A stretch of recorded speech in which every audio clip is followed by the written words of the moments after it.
మన భారతదేశం ప్రాచీన ఆలయాలకు నిలయం. ఇక్కడ అనేక ప్రాచీన కట్టడాలు, ఆలయాలు తమ శిల్పకళా చాతుర్యంతో, చారిత్రక ఆధ్యాత్మిక కథనాలతో మనకు ఆనందానుభూతులు అందిస్తాయి, కనువిందు చేస్తాయి. అయితే కేవలం కళాకృతులకు, సాంస్కృతిక, చారిత్రక, ఆధ్యాత్మిక కథనాలకు మాత్రమే కాదు, అంతకు మించిన ఎన్నో నిగూఢ రహస్యాలు దాగి ఉన్నాయి మన ఆలయాల్లో. ఆ రహస్యాలు ఎలాంటివంటే శాస్త్రవేత్తలకు కూడా అంతు చిక్కని రహస్యాలు, సమాధానం దొరకని ప్రశ్నలు. ఇలాంటి ఆలయాలు ఒకటి కాదు, రెండు కాదు, ఎన్నో ఉన్నాయి మన దేశంలో. అలాంటి కొన్ని ఆలయాల గురించి ఈ వీడియోలో మాట్లాడుకుందాం. ఆ దేవాలయాల్లో జరిగే కొన్ని సంఘటనల వెనక ఉన్న రహస్యాలు ఈ రోజుకి కూడా ఎవ్వరికీ అంతు చిక్కడం లేదు. అలాంటి రహస్యమయ ఆలయాల గురించి ఇప్పుడు తెలుసుకుందాం. వీడియోని మాత్రం చివరి వరకు స్కిప్ చేయకుండా చూడండి. అలాగే ఇలాంటి ఆలయాలలో మీరు ఏ ఆలయాన్ని చూశారో తప్పకుండా కమెంట్స్లో చెప్పండి. అలాగే ఇలాంటి ఆలయ విశేషాలు తెలుసుకోవాలంటే తప్పకుండా మన ఛానల్ని సబ్స్క్రైబ్ చేసుకోండి. ఆ వెంటనే వచ్చే బెల్ బటన్ క్లిక్ చేసి ఆల్ మీద క్లిక్ చేస్తే నేనే కొత్త వీడియో చేసినా మీకు నోటిఫికేషన్ వచ్చేస్తుంది. అలాగే వీడియోని తప్పకుండా లైక్ చేయండి, షేర్ చేయండి. మరిక వీడియోలోకి వెళ్ళిపోదామా? హసనాంబ ఆలయం. ఈ ఆలయం కర్ణాటకలో ఉంది. ఈ ఆలయంలో అమ్మవారు ఎప్పుడూ నవ్వుతున్నట్టే ఉంటారు. అందుకే ఈ ఆలయంలో ఉన్న అమ్మవారికి హసనాంబ అనే పేరొచ్చింది. ఆలయానికి హసనాంబ ఆలయంగా ప్రసిద్ధి చెందింది. ఈ దేవాలయంలో ముఖ్యంగా 2 రహస్యాలు దాగి ఉన్నాయి. ఈ దేవాలయంలో గర్భగుడిలో అమ్మవారి విగ్రహానికి కొద్ది దూరంలోనే ఒక పెద్ద బండరాయి ఉంటుంది. ఆ బండరాయి కొద్ది కొద్దిగా కదులుతూ అమ్మవారి పాదాల వైపు జరుగుతూ ఉంటుంది. అలా జరుగుతూ జరుగుతూ ఆ రాయి అమ్మవారి పాదాల దగ్గరకు గనక చేరితే అప్పుడు కలియుగం అంతమైపోతుందని చెప్తారు. అలా ఆ రాయి కదలడం కలియుగ అంతానికి చిహ్నమని చెప్తారు. ఈ ఆలయంలో మరో రహస్యం ఏంటంటే ఈ దేవాలయాన్ని సంవత్సరంలో 7 రోజులు మాత్రమే తెరిచి ఉంచుతారు. ఆ సమయంలో నెయ్యితో దీపం వెలిగించి 2 బస్తాల అన్నం, కొన్ని పువ్వులు గుడిలో ఉంచుతారు. ఆ తర్వాత అంటే సంవత్సరం తర్వాత తెరిచి చూస్తే ఆ పువ్వులు వాడిపోకుండా తాజాగా ఉంటాయి. దీపం వెలుగుతూనే ఉంటుంది. అన్నం కూడా వేడిగానే ఉంటుందట. ఈ అన్నాన్ని భక్తులకు ప్రసాదంగా ఇస్తారు. భక్తులు ఎంతో భక్తి శ్రద్ధలతో ఈ ప్రసాదాన్ని స్వీకరిస్తారు.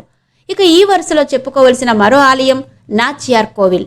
ఈ దేవాలయం తమిళనాడులో ఉంది. లక్ష్మీదేవికి ప్రత్యేకించిన ఆలయం.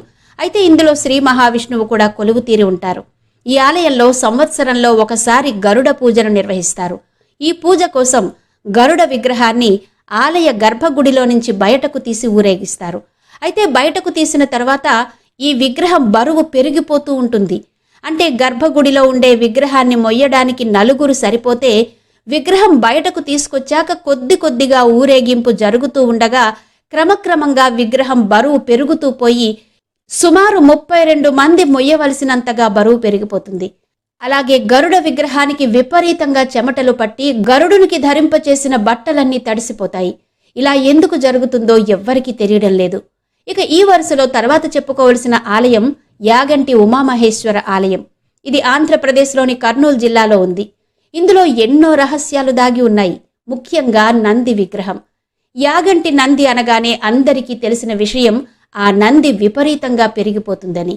ఈ రాతి నంది విగ్రహం రోజు రోజుకు పెరిగిపోతూ ఇప్పుడు మండపమంతా విస్తరించింది. అక్కడ ప్రజలే కాదు, భారత పురావస్తు శాఖ కూడా ఈ విషయాన్ని నిర్ధారించింది. ఈ నంది పెరిగి పెరిగి లేచి రంకె వేస్తే కలియుగం అంతమవుతుందని పోతులూరి వీరబ్రహ్మేంద్ర స్వామి కాలజ్ఞానం కూడా చెబుతోంది. ఇక తరువాత వచ్చేది దత్తాత్రేయ ఆలయం. ఇది కర్ణాటక రాష్ట్రంలో ఉంది. ఇక్కడ గుడిలోకి ప్రవేశించగానే భక్తులు వింతగా ప్రవర్తిస్తూ ఉంటారు. ఎంత వింతగా అంటే చూసేవాళ్లకు భయం వేసేంతగా. అందుకే గుండె జబ్బులున్నవారు, బలహీనంగా ఉన్నవారు ఈ గుడికి వెళ్ళవద్దు అని కూడా చెప్తారు. ఎందుకంటే ఆ గుడిలోకి వెళ్ళగానే కొందరు వింత వింతగా ప్రవర్తిస్తారు. వీళ్ళేదో భూత ప్రేతాల అధీనంలో ఉన్నట్టుగా ప్రవర్తిస్తారు. ఈ ఆలయంలో ఉదయం 11 గంటలకు మహాహారతి ఇస్తారు.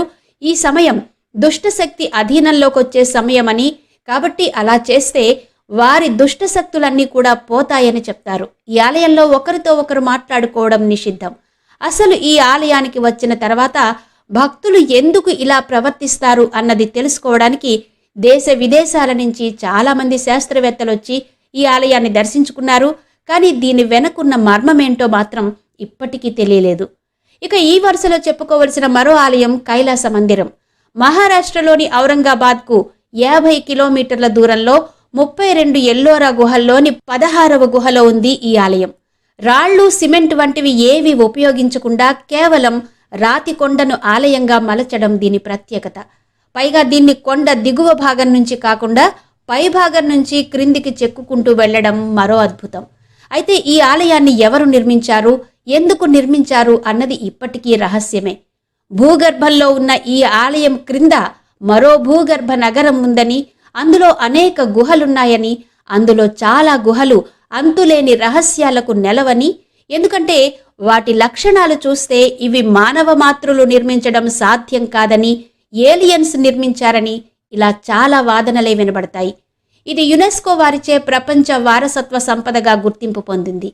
అసలు ఆ కాలంలో ఇంత అధునాతన సాంకేతికత ఎలా వచ్చింది అన్నది ఇప్పటి వరకు ఎవ్వరికీ అర్థం కాలేదు. ఇక తర్వాతి స్థానంలో చెప్పుకోవలసిన మరో రహస్య ఆలయం ధర్మేశ్వర్ మహాదేవ్ ఆలయం. ఈ ఆలయం హిమాచల్ ప్రదేశ్లో ఉంది. ఈ ఆలయంలో ధర్ముడు అంటే యమధర్మరాజు కొలువై ఉంటాడు. ఈ ఆలయంలో ఎవ్వరూ పూజలు చెయ్యరు. ఎందుకంటే ఎవరూ గర్భగుడిలోకి వెళ్లరు. గర్భగుడి లోపల అంత భయం గొలుపుతూ ఉంటుందట. అందుకనే బయట నుంచే దండం పెట్టుకుని వెళ్ళిపోతారు. ఎందుకంటే మరణానికి ప్రతీక అయిన యమధర్మరాజు గుడిలో కొలువు తీరు ఉన్నాడు కాబట్టి గర్భగుడిలోకి వెళ్లి ప్రత్యక్షంగా యమధర్మరాజును చూడడానికి అందరూ భయపడతారట. అందుకనే గుడి బయట నుంచే దండం పెట్టుకుని వెళ్ళిపోతారు. ఇక తర్వాత చెప్పుకోవలసినటువంటి ఆలయం దక్షిణాముఖి ఆనంద తీర్థ కళ్యాణి ఆలయం. ఈ ఆలయం కూడా కర్ణాటక రాష్ట్రంలో ఉంది. ఈ ఆలయంలో శివుడు కొలువు తీరి ఉంటాడు. సాధారణంగా భారతదేశంలోని అన్ని దేవాలయాల ప్రవేశ ద్వారం, వాటిలో ఉంచిన విగ్రహాల ముఖం పూర్తిగా పశ్చిమం వైపు ఉంటాయి. కానీ ఈ ఆలయంలోని నంది విగ్రహం దక్షిణాభిముఖంగా ఉంటుంది. అందుకే ఈ ఆలయానికి దక్షిణముఖ ఆనంది అనే పేరు కూడా ఉంది. పైనున్న ఈ నంది విగ్రహం నోటి నుండి నీరు వస్తూ అది శివలింగం మీద పడుతూ ఉంటుంది. అయితే అసలు ఈ నీరు నంది నోటిలో నుంచి ఏ విధంగా వస్తుంది, ఎక్కడి నుంచి వస్తుంది, మళ్ళీ ఎక్కడికి వెళుతుంది అనేది ఇప్పటి వరకు ఎవ్వరూ తెలుసుకోలేకపోయారు. ఇక మనం తర్వాత చెప్పుకోవలసిన ఆలయం ప్రపంచ ప్రసిద్ధి చెందిన శ్రీ పద్మనాభస్వామి దేవాలయం. ఈ ఆలయం కేరళ రాష్ట్రంలో ఉంది. ఈ ఆలయంలో మొత్తం 7 సెల్లార్లు ఉన్నాయి. వాటిలో 6 ఇప్పటికే తెరవబడ్డాయి. వాటిలో నుంచి కొన్ని కోట్ల రూపాయల విలువైన వజ్రాలు, బంగారం, వెండి దొరికాయి. కానీ 7వ నేలమాళిగను తెరవడాన్ని సుప్రీంకోర్టు నిషేధించింది. దానిని తెరవడానికి ఏ ప్రభుత్వం ప్రయత్నించలేదు. ఎందుకంటే ఆ నేలమాళిగ తలుపు మీద 2 భయంకరమైన ప్రమాదకరమైన పాముల గుర్తులున్నాయి. ఈ గదికి నాగబంధం వేశారని చెప్తారు.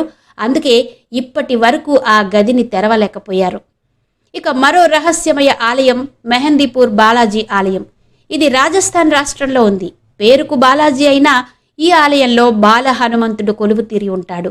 ఎవరి మీద అయినా తంత్రశక్తి ప్రయోగం లేదా దయ్యం పట్టినట్టు ప్రవర్తించేవారు ఈ ఆలయానికి వస్తే వాళ్ళు పూర్తిగా స్వస్థులవుతారని చెప్తారు. ఈ ఆలయానికి ఎటువంటి తినుబండారాలు తీసుకువెళ్లకూడదు. అంతేకాకుండా గుడి నుంచి బయటకు వెళ్లేటప్పుడు వెనక్కి తిరిగి చూడకుండా వెళ్ళిపోవాలి. ఇక ఈ రహస్యమయ ఆలయాల గురించి చెప్పుకునేటప్పుడు ప్రధానంగా చెప్పుకోవలసిన ఆలయం జగన్నాథ ఆలయం. ఒడిషా రాష్ట్రంలో ఉన్న పూరి జగన్నాథుని ఆలయం. నిజంగా ఈ ఆలయంలో ఎన్నో అంతు చిక్కని రహస్యాలు. ఈ ఆలయంలో శ్రీకృష్ణుని గుండె ఉందని, అది ఈ ఆలయంలో ఉన్న జగన్నాథుని విగ్రహంలో ప్రతిష్ఠించారని చెప్తారు. అంతేకాదు ఈ ఆలయం పైన ఉన్న జెండా గాలికి వ్యతిరేక దిశలో రెపరెపలాడుతూ ఉంటుంది. గుడి బయట సముద్రపు అలల శబ్దం వినిపిస్తుంది. కానీ గుడి ముఖద్వారం లోపలికి అడుగు పెట్టగానే ఆ శబ్దం అస్సలు వినిపించదు. అక్కడికక్కడే ఆ శబ్దం వినిపించకుండా పోవడానికి కారణమేంటి అన్నది ఎవ్వరికీ తెలీదు. ఇలా ఎన్నో రహస్యాలున్నాయి ఈ జగన్నాథుని ఆలయంలో. విన్నారు కదా కొన్ని రహస్యమయ ఆలయాల గురించి. మరి మీకు కానీ ఏమైనా రహస్య దేవాలయాల గురించి తెలుసుంటే తప్పకుండా కమెంట్ బాక్స్లో చెప్పండి. మరో ఇంట్రెస్టింగ్ సమాచారంతో మళ్ళీ మీ ముందుకు వస్తాను.